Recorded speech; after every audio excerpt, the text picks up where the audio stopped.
नमस्कार दोस्तों, तो स्वागत है आपका हमारे यूट्यूब चैनल जीके ज्ञान योग में।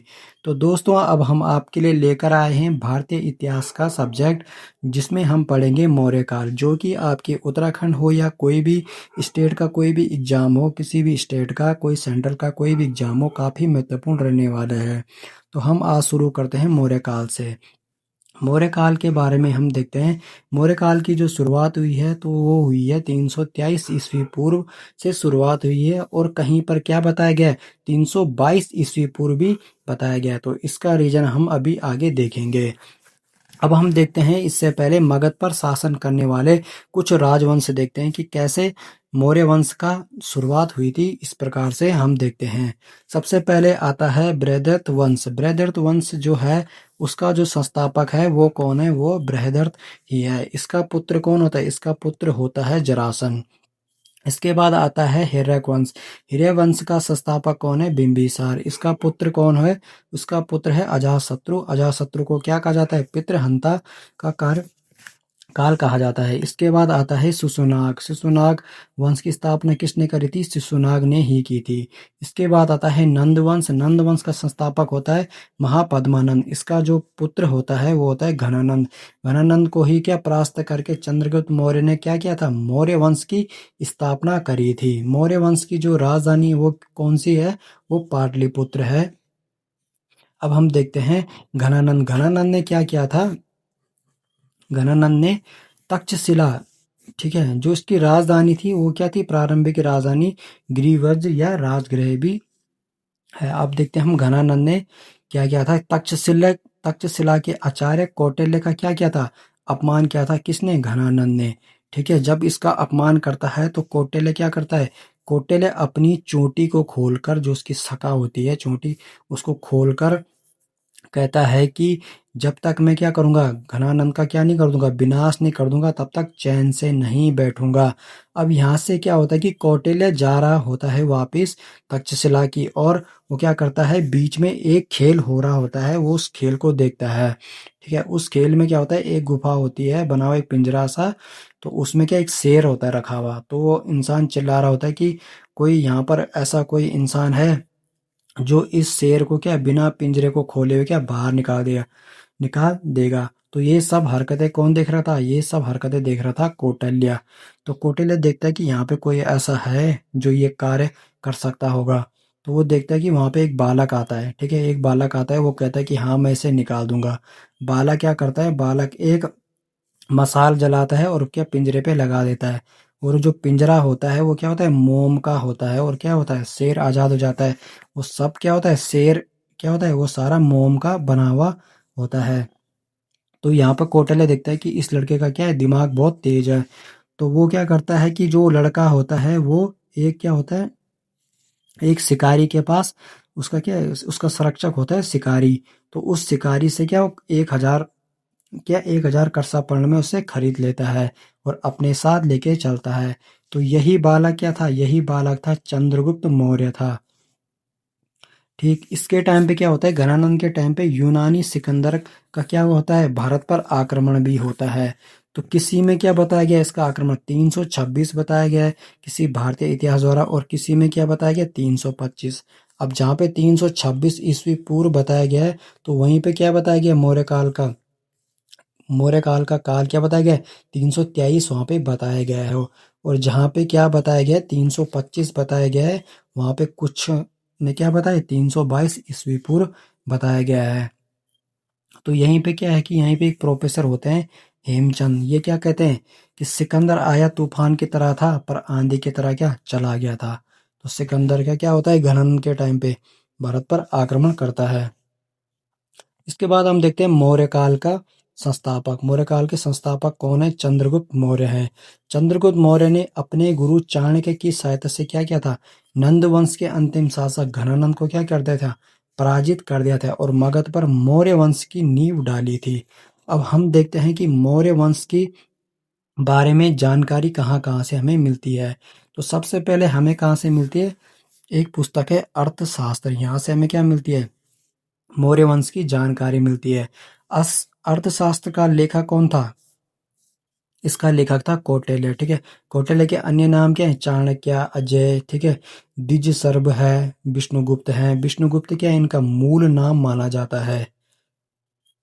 अब इनको कौटिल्य क्यों कहा जाता था? इसको कौटिल्य कूटनीति में क्या था? निपुण था, इसलिए इसको कौटिल्य कहा जाता था। चाणक्य क्यों कहा जाता था? चाणक्य, क्योंकि चाणक्य यानी ब्राह्मण जाति में उत्पन्न होने के कारण इसे क्या कहा जाता था? चाणक्य। अजय यानी जो कभी पराजित नहीं हुआ हो, इसलिए इसको अजय। द्विज सर्व यानी ब्राह्मणों विद्वानों में क्या? श्रेष्ठ। और विष्णुगुप्त क्या था? इनका मूल नाम माना जाता है। अर्थशास्त्र की जो भाषा है वो कैसी है? अर्थशास्त्र की भाषा है संस्कृत।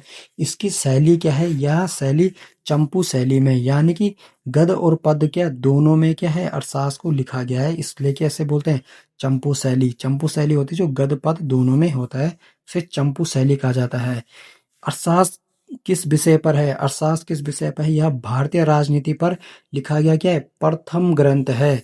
भारतीय राजनीति पर लिखा गया प्रथम ग्रंथ। इसमें जानकारी क्या मिलती है? अर्थशास्त्र में मौर्यकालीन राजनीति, प्रशासनिक, सामाजिक, आर्थिक विषयों की संपूर्ण जानकारी मिलती है।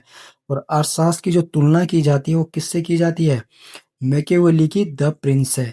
अब जिस तरह से क्या था, भारतीय राजनीति पर लिखा गया प्रथम ग्रंथ क्या है? अर्थशास्त्र है, उसी तरह जो क्या द प्रिंस क्या है? विश्व राजनीति पर लिखा गया क्या है?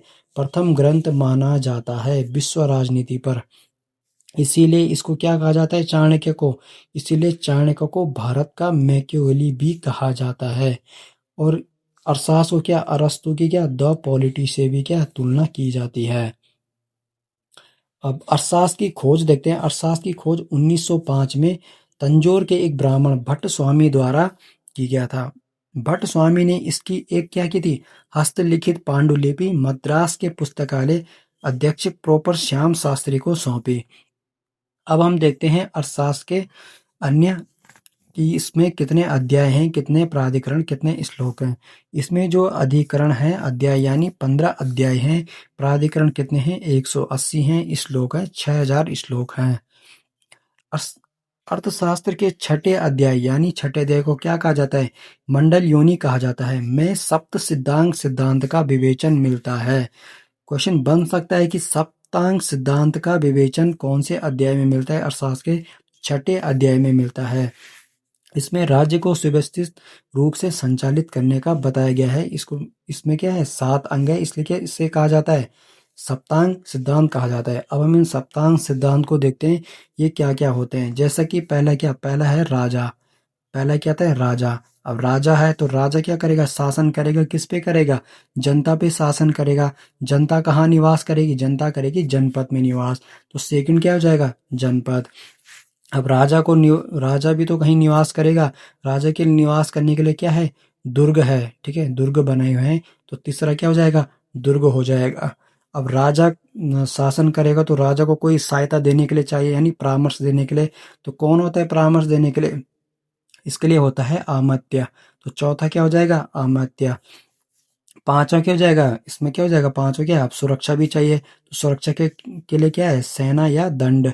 तो पांचवा क्या हो जाएगा? सेना या दंड। अब सेना को क्या देना है? वेतन भी देना पड़ेगा, तो वेतन के लिए क्या होता है? कोष, यानी छठवां क्या है? कोष। और सातवां क्या हो जाता है? सातवां हो जाता है मित्र। और इसमें क्या कहें? मित्र को, शत्रु के शत्रु को मित्र बताया गया है। शत्रु के शत्रु को मित्र बताया गया है। अब सबसे इंपॉर्टेंट है कि अर्थशास्त्र में क्या है? चंद्रगुप्त मौर्य के नाम का कहीं भी उल्लेख नहीं मिलता है। सबसे इंपॉर्टेंट है, ये क्वेश्चन एग्जाम में बन सकता है। इसके लिए कौन सा शब्द प्रयोग किया गया है? इसके लिए सम्राट शब्द का प्रयोग किया गया है। कौन से शब्द का प्रयोग किया गया? सम्राट। कहीं पे भी क्या नहीं मिलता है? अर्थशास्त्र में चंद्रगुप्त मौर्य के नाम का उल्लेख नहीं मिलता है, उसके लिए सम्राट शब्द का प्रयोग किया गया है। अब हम देखते हैं नेक्स्ट पुस्तक कौन सी? इंडिका। इंडिका के लेखक कौन है? इंडिका के लेखक है मैगस्थनीज। मैगस्थनीज कौन था? मैगस्थनीज था सेल्यूकस निकेटर का राजदूत था। भारत में क्या था? नियुक्त परमत प्रथम क्या था? विदेशी राजदूत था। ठीक है, भारत में नियुक्त प्रथम विदेशी राजदूत था। ये कब आया था? ये 305 ईस्वी पूर्व में चंद्रगुप्त मौर्य के दरबार में आया था। ठीक है, इंडिका की कोई भी मूल प्रति यानी कोई भी कॉपी उपलब्ध नहीं है। इसका संकलन कब हुआ था? 1848 ईस्वी में डॉक्टर स्वान बैक द्वारा क्या हुआ था? इसका संकलन, और 1891 में मैकडोनाल्ड मोदे ने अंग्रेजी में क्या किया था? अनुवाद किया था। इसके बाद हम देखते हैं इंडिका में जानकारी क्या क्या मिलती है। इंडिका में मौर्यकालीन प्रशासन मिलता है। मौर्यकालीन क्या? इसकी अर्थव्यवस्था मिलती है, समाज मिलता है, इत्यादि के बारे में जानकारी मिलती है। ठीक है, चंद्रगुप्त मौर्य का क्या मिलता है? उल्लेख मिलता है। इसमें सबसे बड़ा नगर किसको बताया गया है? पाटलिपुत्र को बताया गया है, जिसे क्या कहा जाता है? पॉलीब्रोथा कहा जाता है। और मेगास्थनीज के अनुसार क्या है? भारतीय लोगों को लिखने का क्या है? ज्ञान नहीं था। मेगास्थनीज के अनुसार क्या है? भारतीय लोगों को क्या क्या था? लिखने का ज्ञान नहीं था। इसमें क्या है? उत्तर पथ का क्या है? उल्लेख है। ठीक है, संपूर्ण भारत में 7 जातियों का क्या है? उल्लेख देखने को मिलता है। भारत में क्या? दास प्रथा का उल्लेख नहीं है। ये किसमें है? इंडिका में बताया गया है। और इसमें क्या है? इसमें ये भी है कि भारत में क्या? अकाल नहीं पड़ते हैं। ये किसमें लिखा गया है? ये लिखा गया है इंडिका में। अब हम देखते हैं राजतरंगिणी। राजतरंगिणी के लेखक कौन है? राजतरंगिणी के लेखक है कल्हण। भारत का क्या है? प्रथम ऐतिहासिक ग्रंथ माना जाता है किसे? राजतरंगिणी को। और अशोक द्वारा झेलम नदी के किनारे श्रीनगर की स्थापना का उल्लेख किसमें मिलता है?